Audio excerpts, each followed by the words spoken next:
Stéphane Roy, résidence des Roy et Fils, copropriétaire. Joseph Roy. Diane Roy, copropriétaire avec mes deux garçons, Joseph et Stéphane. Bien, la résidence des Roy est établie depuis 42 ans.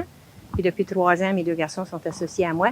On s'est établi sur un site beaucoup plus grand que ce que j'avais autrefois pour pouvoir héberger plus de personnes puis en faire un milieu, un centre évolutif. En fait, on a dans un pavillon mixé, c'est des gens qui sont des usagers en déficience intellectuelle, déficience physique, TSA, trouble du spectre de l'autisme, paralysie cérébrale, santé mentale, dans un pavillon. Dans un autre pavillon, on a des gens en perte d'autonomie qui ont eu des vies normales comme vous et moi, mais ils ont mal vieilli. Démence, Alzheimer, déficience physique, des gens qui ont eu des ACV. Et puis dans les autres logements, les 22 logements que mon frère parle, c'est des gens qui sont encore autonomes et puis avec des services à la carte. On a 75 employés, 76 résidents. Ici, c'est jour et nuit, 24 heures sur 24.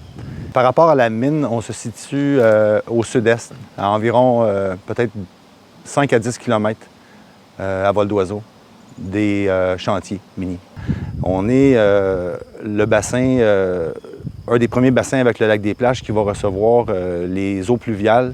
On est dans le bassin versant, donc lac des Plages est juste à côté de nous. Il se déverse dans notre lac. Mais aussi, il y a des études qui disent que les chaînes de montagne sont reliées avec la mine ici, que la nappe phréatique pourrait être aussi touchée. En fait, ce que je vois avec la mine, s'il y avait un déversement ou un incident, au-delà de les répercussions qu'il pourrait y avoir, même si tout va bien, en fait, l'eau des déversements va passer ici sur le site, à la plage qu'on a ici. Et puis, de municipalité en municipalité, la prochaine est Namur. Après ça, c'est Notre-Dame-de-la-Paix. Et c'est ainsi de suite, le versant jusqu'à la rivière des Outaouais. Bien, moi, je peux vous dire que mon inquiétude, c'est que nos personnes âgées et aussi nos personnes qui sont en fauteuil roulant puis que les moniteurs décident de leur faire prendre des marches l'après-midi, là. On va oublier ça, là. C'est des gens qui ont été élevés en campagne, qui ont connu la nature, qui sont bien dans la nature. Ils peuvent-tu mériter mieux que ça, là, de finir leur jour dans le même environnement qu'ils ont vécu toute leur vie, au lieu de les envoyer vivre dans le béton? Dans les prévisions, Laurent, tantôt, quand tu es arrivé ici au Y, bien, il passerait là.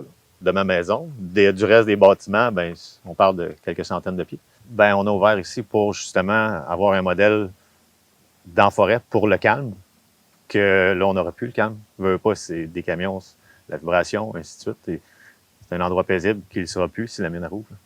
Ça va être le résultat, mais ça va être nous et nos résidents qui vont payer pour ça. Ainsi que tous les autres riverains. Là.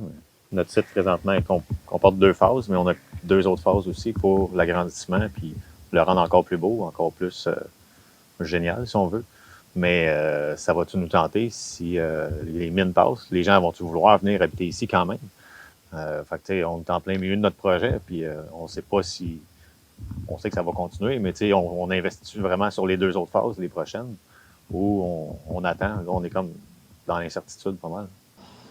Le MICO ne peut, je répète, ne peuvent nous confirmer qu'il n'y aura aucun impact environnemental.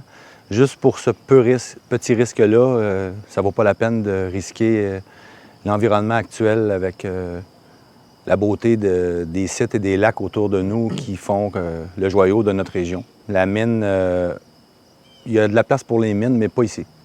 Mais moi, je peux vous dire que pour avoir parlé avec les gens autour, c'est sûr et certain que si M. Legault y va avec une acceptation sociale, il ne l'aura pas ici. Ça, c'est sûr. M. Legault, on voudrait un moratoire. Notre mission est d'aider ces gens qui sont démunis, déficience intellectuelle, je parle de nos usagers, des troubles du spectre de l'autisme, des gens en déficience physique, des gens avec la sclérose en plaques, des gens en démence, des gens en Alzheimer. Notre mission depuis plus de 40 ans, c'est de préserver la santé et le bien-être de ces gens-là. Alors, qu'est-ce qu'on leur dit? Qu'est-ce que vous leur dites? On veut un moratoire pour pouvoir savoir là où on s'en va.